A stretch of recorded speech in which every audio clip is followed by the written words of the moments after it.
Do not let this become a Did the Holocaust Happen trial. Let this become a David Irving is a liar trial.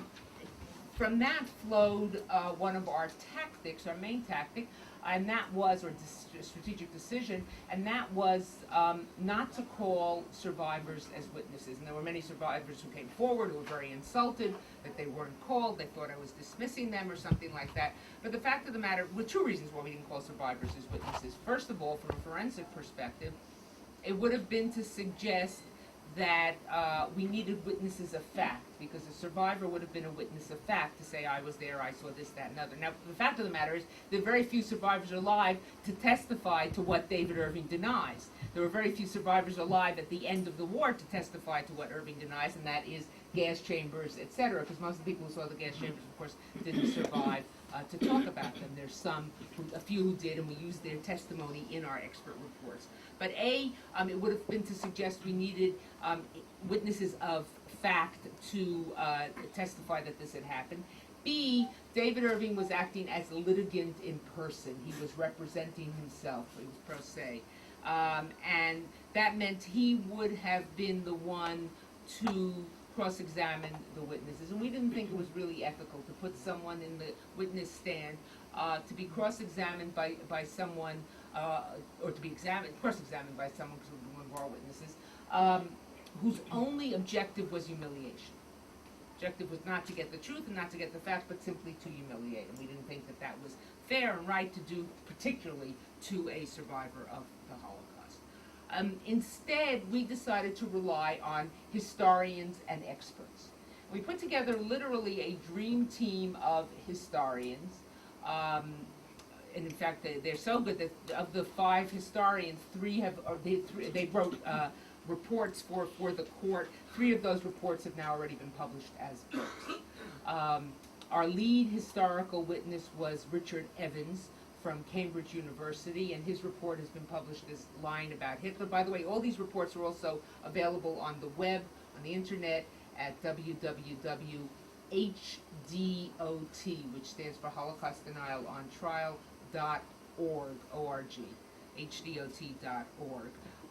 Richard Evans was our lead historical witness, and we asked him really, he's a prominent German historian who now, since the trial, has begun writing about the Holocaust as well, but really it was his book called In Defense of History which attracted us to him, and where he talks about what is history, and it's an analysis of a tendency in German history, and particularly in the 80s and the early 90s under Nolte and others, to argue that the Holocaust was just as bad as what Stalin did, and it was brought upon the Germans. It's really a sort of a defense of the Germans in the Nazi period. To put it very simply, it's really a simplification. But in any case, we asked Richard Evans to go through Irving's work and analyze it from a historical perspective, to do a historiographic analysis of this work. Are these the methods that a historian would use? Historians can read the same document and come up with 2 very different interpretations.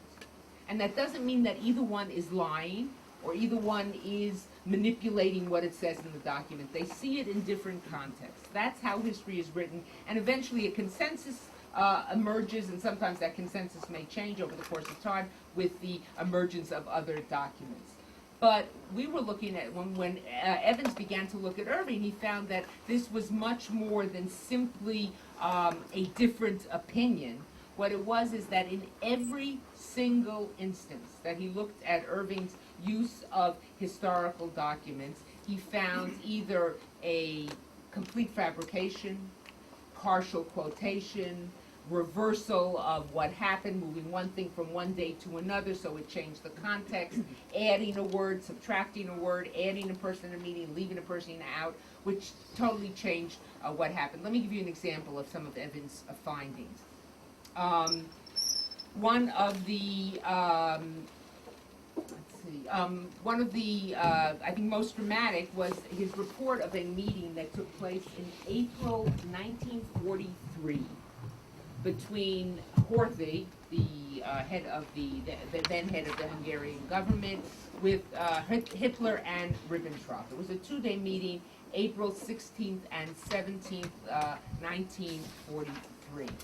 And the point, amongst the things on the agenda, was to push Horthy to be more forthcoming, more forceful in his persecution of the Jews. As you know, the Hungarians were much, quote-unquote, slower on that, and eventually the Germans put in their own government, and then that began the deportation of the Hungarian Jews. In the first, on the first day, when the subject came up, Horthy said, you know, the Jews have been limited and restricted, but you can't expect me to let them die like beasts take them out and let them die like beasts in the field. And Hitler said, no, there is no need for that. On the second day, when the subject came up again, and Horthy essentially repeated what he said, you know, you can't expect me to let them die like beasts in the field, Hitler let loose with a harangue, one of the most anti-Semitic, venomous harangues that leaves no doubt that that the Jews were in the midst of being killed, and the plan was to kill them all. They must be killed. They're like tuberculous bacilli. They must be eliminated. The Poles have learned that if you don't eliminate them, they spread, etc., etc. And it's just an absolutely venomous harangue. At that point, Ribbentrop also talked about them being taken to camps where they must be killed. I'm paraphrasing. It was on the basis of that statement, Ribbentrop's statement, in fact, that he was convicted at Nuremberg. Now, how does David Irving treat this meeting? Well, first what he does is he turns the 2 days around. So in his summary of this 2-day meeting, he has, he quotes some of Hitler's venomous attack, but then he makes it sound like the meeting ends with Horthy saying, you don't expect me to take them out so that they should die like beasts in the field. And Hitler saying, no, there is no need for that. Well, Hitler had said that, but he said that on day 1, not on day 2.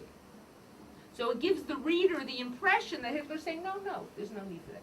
Then, in the author's voice, Irving goes on to say, and Hitler had good reason to be worried about the presence of Jews in Budapest, because this was the time of the Warsaw Ghetto Uprising, and 50,000 Jews were rising up against the Germans, and he had something which is totally, off the wall. He says, with arms given to them by retreating enemy. I don't know who was retreating through Warsaw at that point.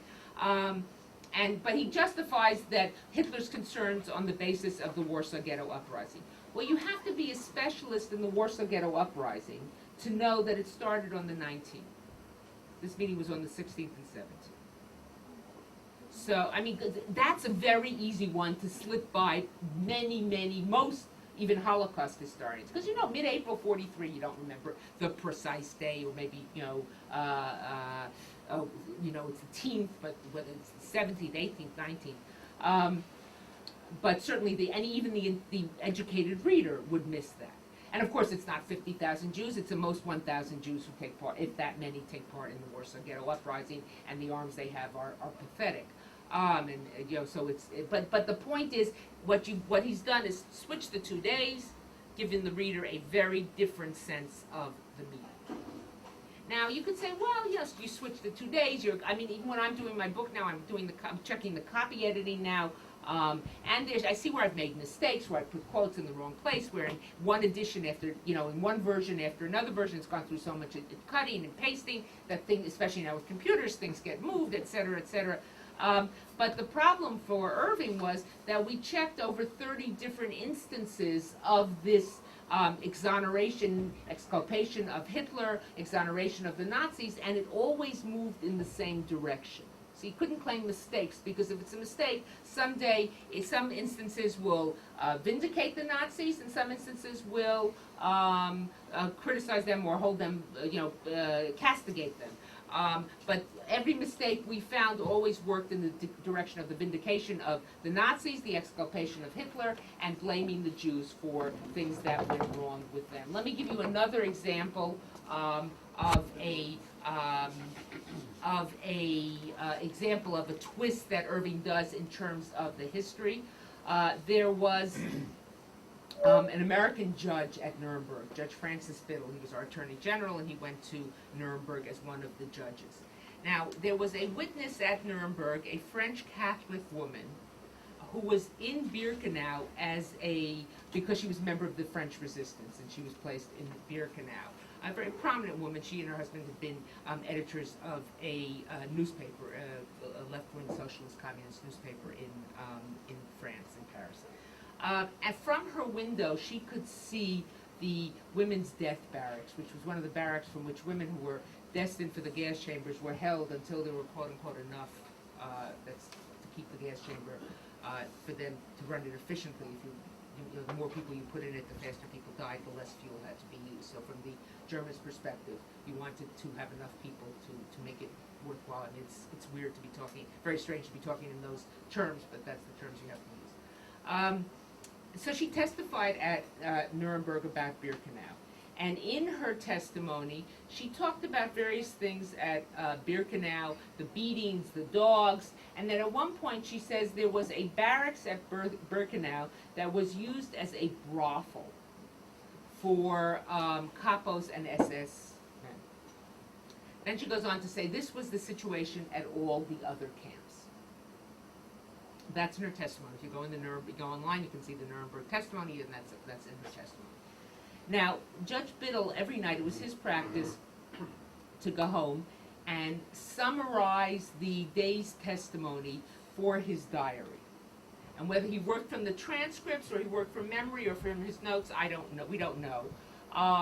But he would do these summaries and he would dictate them to his secretary, who would type them up for his diaries. His diaries are in a collection at Syracuse University in Syracuse, New York. In his summation of that day's testimony, he writes, he summarizes her testimony, then he starts a new paragraph, obviously in his dictation he says new paragraph, and he says she also said there was a barracks at Birkenau which was used as a brothel, and that this was the system at all the other camps.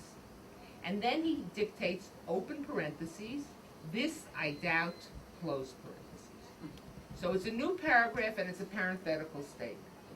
When Irving refers to Biddle's comments about her testimony, he says, the judge doubted her credit. He puts her picture in his book on Nuremberg, and with a big stamp across it, credibility denied. He says in a speech that the judge called her a bloody liar, and that he wrote in his diary, all this I doubt. Now, if you just take the most benign of those, all this I doubt, that's a dramatic difference than this I doubt to all this I doubt. Now, as I say, I'm in the midst of copy editing or reviewing the copy editing of my manuscript, and sometimes you can add an all, or you can, in your notes, you're scribbling in the archives, you're not Xeroxing, and maybe it was before Xeroxing and everything, and you can make that kind of mistake. But again, going back to our forensic strategy, my lawyer, Anthony Julius, had gotten access to, from the courts, through the courts, to Irving's diaries. Irving makes a big fuss about keeping a personal diary, and now he posts it on the internet every day, but he used to keep it in written form. And we got access to his diaries and to his notes, his research notes. And in the diary, he has his notes from his research at the Biddle archives. And in his research notes, there's typed, this I doubt. In other words, he quotes, so it wasn't like he was looking at the paper and he saw this I doubt and he wrote all this I doubt. But he got it right in his notes. It's when he began to put it in his books and his speeches that he turned it around. When Irving was on the stand testifying about this, and my lawyer was challenging him, even the judge became involved in this line of questioning, which is common in a British court, particularly when it's a bench trial, when it's going to be decided by a judge. And he said, Mr. Irving, he didn't say all this I doubt. And Irving said, well, one word added, one word left off, what does it really matter? And it was not a very smart thing to say to a judge about what another judge had written, especially at an international tribunal. But that's the kind of thing you saw over and over and over again. So that was the kind of work that Richard Evans did to show that it's not a matter of a different perspective or a different interpretation of history, but you consistently have lies, you consistently have distortions. I'll give you another example. The 1924 attempted putsch overthrow of the government by the Nazis, which began in Munich, failed, as you well know. Irving writes, Irving is always trying to show that Hitler is opposed to violent actions against Jews. He opposes violence against Jews. He, in fact, writes about Hitler as the best friends the Jews had in Germany. But he's always trying to show that even if he can't deny that bad things happen, like Reichskristallnacht. He can't deny that that happened. But he said it happened against Hitler's will, and that Hitler was livid with rage when he heard about it. Of course, you can show dramatically, he's sitting with Goebbels earlier in the evening, and Goebbels then goes and makes a speech about what Hitler wants from this evening when the riots will break out, etc. But Irving is always trying to show Hitler as stopping actions against Jews, and including in the failed putsch and the attempted overthrow.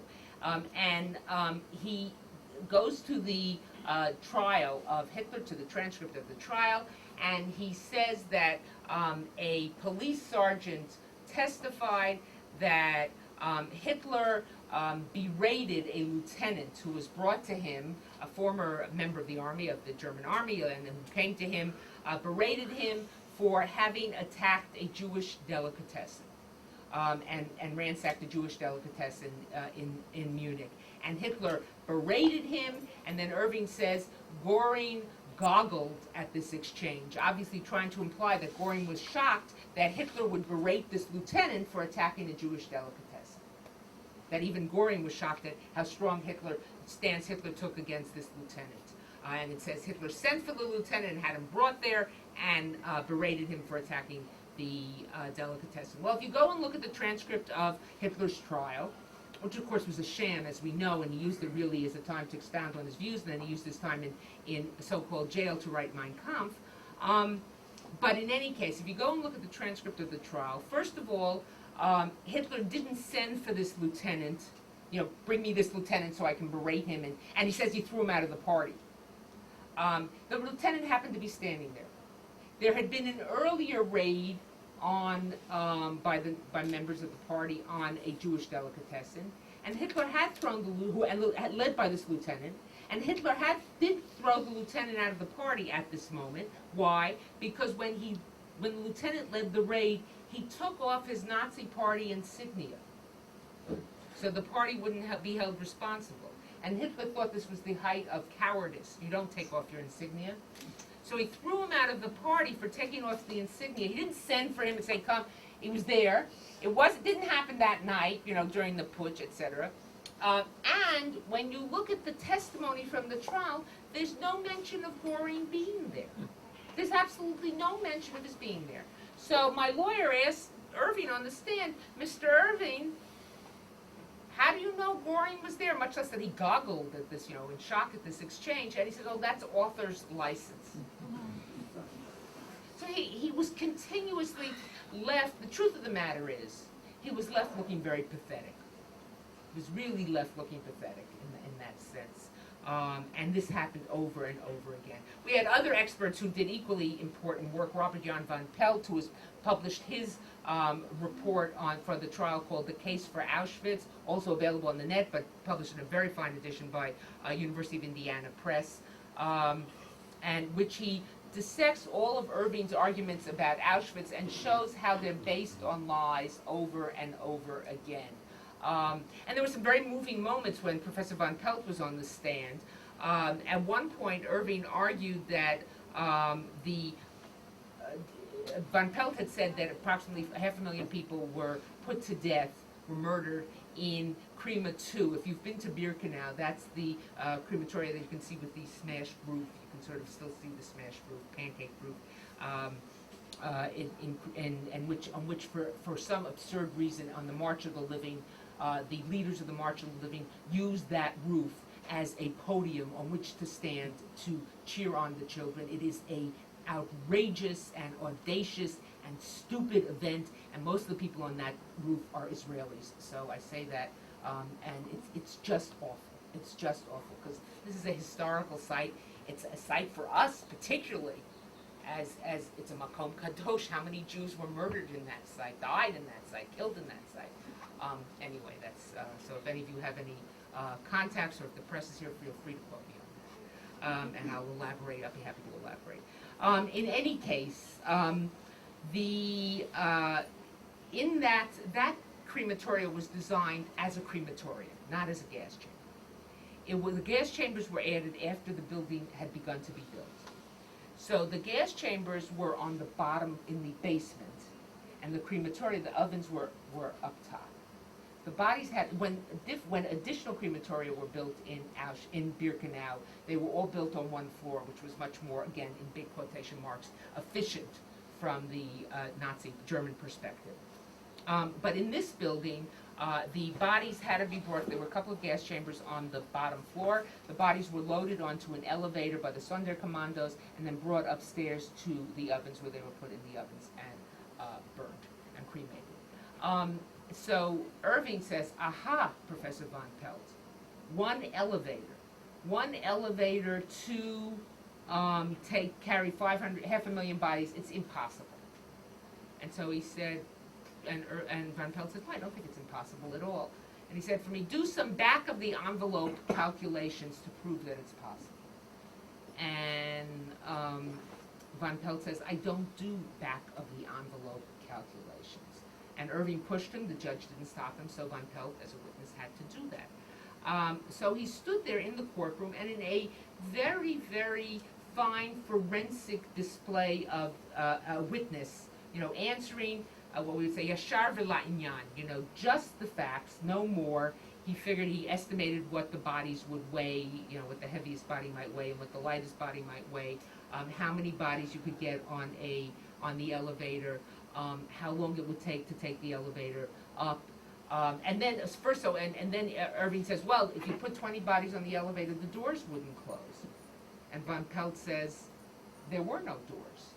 And for a moment, you see Irving, stopping and calculating. And just like those, I don't need to be facetious in this analogy, but this is what I thought of when I heard it. When I was a child, we had like punching bags, plastic things that, with a clown's face on them. You punch them and they had sand on the bottom. So if you punched them, they popped right back up, so it was always popping right back up. And Irving says, von Pelt says, there were no doors. And then he pops right back up, and he says, even worse, the bodies would have gotten stuck against the wall. I mean, just nothing, the facts never are a problem for him. He just twists them to fill his needs. But von Pelt calculated and showed that it was perfectly possible for this one elevator to have served the terrible purpose that it did serve. And I'm listening to this exchange, and really, it's a courtroom, and I know, it's the judge, and we've got to score forensic points, so to speak. And I realize that it's a perfect exchange from a forensic perspective. Von Pelt is not giving him any more information than he needs. He's calculating. He's making it clear to the judge. It's really the perfect kind of exchange. And some of his other exchanges weren't that way with Irving cross-examining him. And then, as I'm listening to this, I turned around and looked at the public gallery where many people were sitting, and I saw, as I see this morning, someone sitting there with their head in their hands as they listened to this. And it was someone I recognized as who had introduced herself to me earlier in the day before the court session began as a survivor of Auschwitz. So what suddenly had been such a perfect forensic exchange didn't sound like such a perfect forensic exchange anymore. We had other experts, and I don't have time to really go into all their details, but let me just mention them by name because they really gave exceptional testimony. Professor Christopher Browning, who talked about, and again, his report is available on the website I mentioned, on the systematic quality of the killings in the East. That was his focus. And what we can learn from the Einsatzgruppen reports. We have these tremendous, this cachet of reports that the Einsatzgruppen sent back to Berlin, to the headquarters, to the Wehrmacht, etc. And Professor Peter Longerich, a German, who talked about Hitler and Hitler's role, Hitler's obsession with anti-Semitism, because of course Irving tries to argue that he was not obsessed with it. And then Professor Hayo Funke from Berlin, who talked about Irving's involvement with right-wing extremists in Germany. Let me just finish up by talking a little bit about the personal impact of the trial on me. It was, a very, as you can well imagine, a difficult experience because you're an academic, you write a book, and the last thing you expect to end up, last place you expect to end up is the Royal High Court of Justice on the Strand or in, Fleet Street in London. And there were many people who said to me, ignore this, particularly British Jews, initially, who said, ignore this, settle with him. And I was very pleased when someone said this to me in front of my lawyer, and he said, oh, well, what would you like Deborah to settle for? 4 million Jews, 3 million Jews, 2 million Jews, 1 gas chamber, 2, I mean, it's absurd. You can apologize in a way that's not really an apology, and it just struck me as bizarre suggestions. American Jews felt quite differently. I didn't hear that from many American Jews. I did, but some of my academic colleagues said, "Oh, it's nonsense. The man is crazy. He's a clown. Just ignore it." They had obviously never been sued for libel. You just don't ignore a libel suit. But slowly but surely, people began to rally round, and I have to say, Lipstadt, some of those people, in particularly leaders of the British Jewish community, who initially had said to me, "Ignore it. This is a lose-lose situation. Even if or for him, it's win-win. Even if you win, he's going to win because he'll get all the publicity and he'll get much more attention."